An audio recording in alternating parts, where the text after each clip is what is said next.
So here we are. It's the bye week. The Bills are sitting in a really good spot. They're 7-3. I think most fans would have probably signed up for that before the season started.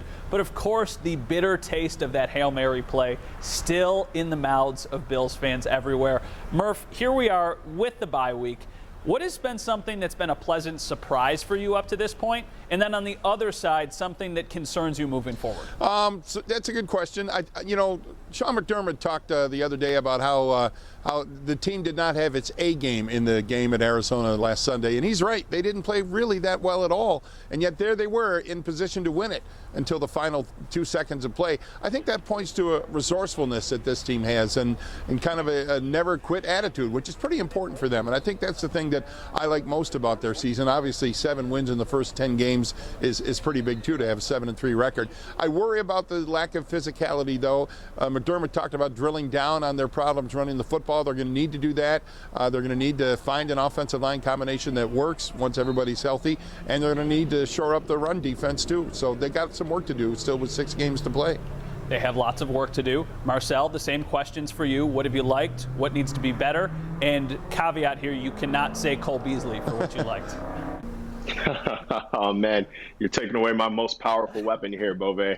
But I've liked the Bills' overall team depth. It's something that GM Brandon Beane has worked tirelessly on over the past couple seasons, is adding functional depth. We've seen them win a game without Matt Milano and Tremaine Edmonds. They've played several without Milano. They've had to play several without Josh Norman, without Levi Wallace, and guys just keep stepping up and making plays. A.J. Klein has been commendable over the past 2 games. Dane Jackson might be the surprise of the season so far. Hopefully we get to see more of him and get a proper evaluation. And then this receiver group. I mean, could you imagine last season if they had to play without John Brown, what on earth would that offense do? So I think the functional depth that Beane has built is impressive. But on the other side, they're not consistent enough. We're still yet to see this team play a full 4 quarters of complementary football. When all sides are clicking, this is a dangerous team. But until all sides can click for a 4-quarter effort, then I don't really know how far they're going to go. That's the funny thing about it. We still, you're right, haven't seen a full game. And it's funny, they start great. The 4th quarters are usually good. Those 3rd quarters have been a major problem. And Joe, finally to you, what has been something that's you've liked or maybe has exceeded expectations and a reason to be concerned with these 6 final regular season games?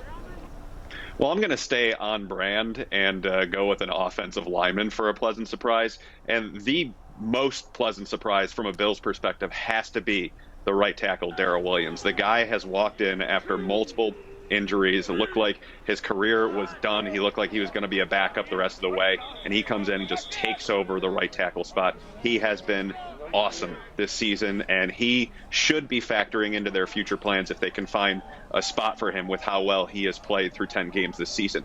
Now, on the flip side, the negative that I probably wasn't expecting was the downturn in production from Tremaine Edmonds. And I know we've talked a lot about him this season, but the struggles are consistent with him. When he's dropping back into coverage, he looks like a completely different player. He looks like he's super confident, instinctive, goes after the passes, goes after the routes, all of these things. But when he's a run defender, he just shrinks. He doesn't force the issue. He doesn't get into the running lanes. He doesn't shed blocks easily enough. And that's something that he needs to answer for and get more consistent with. But at this point of his season, is that answer going to be able to be done without a proper offseason of work ahead of him? And I'm going to hit you with one thing that I've liked, and I think everybody would probably like this.